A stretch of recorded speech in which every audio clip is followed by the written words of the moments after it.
What is a rocket? Well, a rocket is a projectile powered by an explosive force. A rocket could look like this, and maybe even this. Rockets. How do they work? Well, let's take a look back at history. Back in 1223, the Chinese were the first to ever use the principle of a ballistic projectile. These early rockets consisted of a gunpowder fuel source, an exhaust port, and some fins. Early rockets compared to today's rockets have many similarities. An engine system for thrust, a propellant to fuel the engine, directional stabilization device or fins, and a payload, because what good is a rocket not transporting anything? The rocket engine is the rocket's source of power. The rocket engine generates thrust by use of Newton's third law. Newton's third law states that for every action there is an equal and opposite reaction.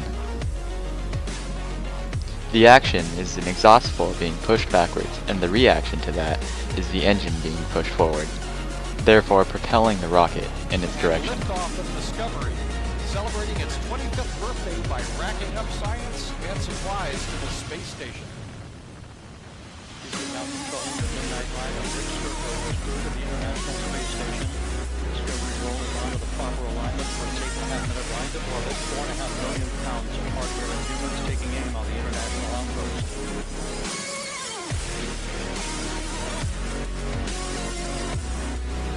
Rockets like these use a mixture of different chemical compounds, such as oxidizing agents and fuel.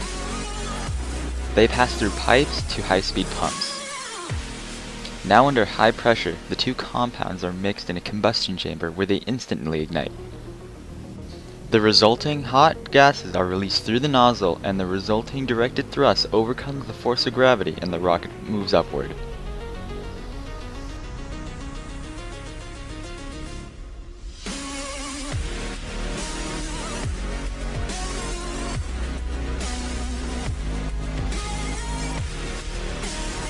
The rocket is able to maintain a straight upward path thanks to gyroscopic instruments and pivoting exhaust nozzles that provide stability and control for the rocket.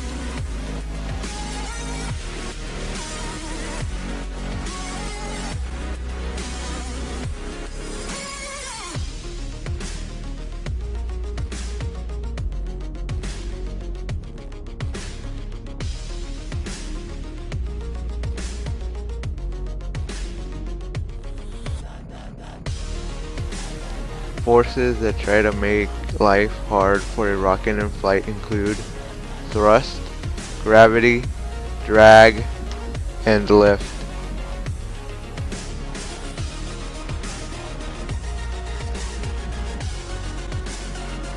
Why should you care about rockets? Well, first, they're cool. Second, they can be used as transportation devices for both people and other objects. Third, to blow things up.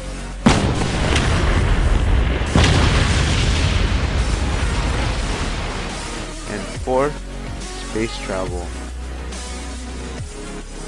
Space travel would be impossible without the inventions of rockets.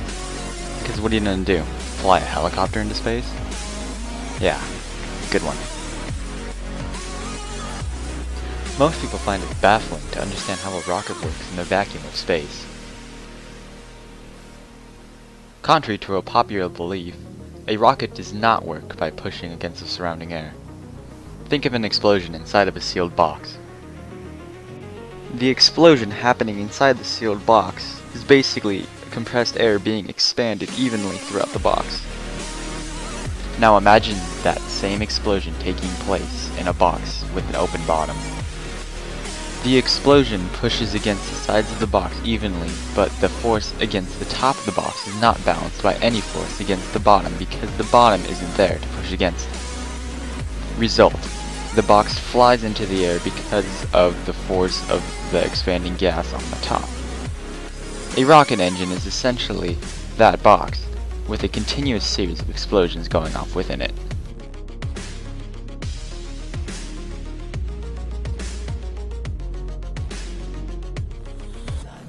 One of the most significant space excursions happened in the month of July in 1969. This guy named Buzz asked his friend, Neil, if he wanted to go to the moon. Neil responded, well, of course, but how are we going to get there?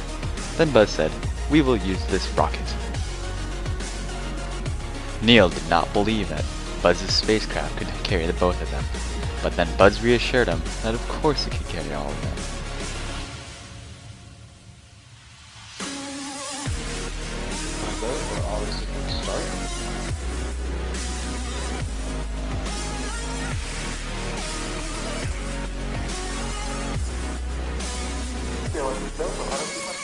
We have a go for auto sequence start. Discovery's onboard computers are primary control of all the vehicle's critical functions. T-minus 17 seconds to 15, 12, 11, 10, 9, 8, 7, 6, start, 2, 1, booster ignition, and liftoff of the Space Shuttle.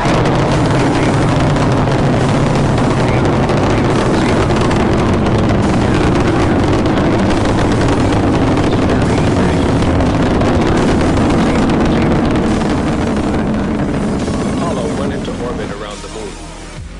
The journey that had taken the lifetime of mankind was nearing its crucial moment. Apollo 11, Houston, we wondered if you started into the limb yet, over. Okay, Charlie, we're in the limb. The tracking index mark is the same. Roger, we copy. Houston, Apollo 11 Eagle, over.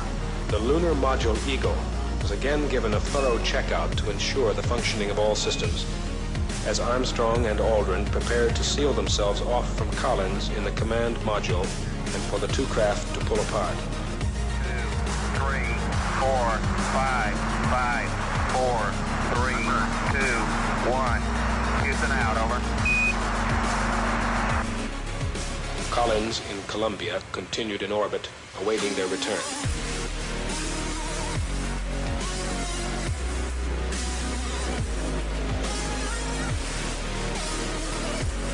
Okay, all flight controllers, go for landing. Retro. Go. Fido. Go. Guidance. Go. Control. Go. Telcom. Go. GNC. Go. Ecom. Go. Surgeon. Go. Capcom, we're go for landing. Altitude 4,200. Houston, you're go for landing, over. Roger, understand. Go for landing. 3,000 feet. You're looking great. How you doing, Control? We look good here, fine. How about you, Telcom? Go. Guidance, you happy? Go. Fido. Go. 2,000 feet. 2,000 feet. Into the ag. 47 degrees. Roger. 47 degrees. Still looking very good. Your go. Top alarm. 1201. 1201. Roger, 1201 alarm. 1201 alarm. Start time, we're go, flight. Okay, we're go. We're drifting to the right level. 30 seconds. Forward drift. Contact light. Okay, engine stop. We copy you down, Eagle. Houston, Tranquility Base here. The Eagle has landed. At 4. This is Apollo Control Houston at 105 hours. Now into the flight to Apollo 11. Yeah, our current plan is to have... And that's how we got to the moon.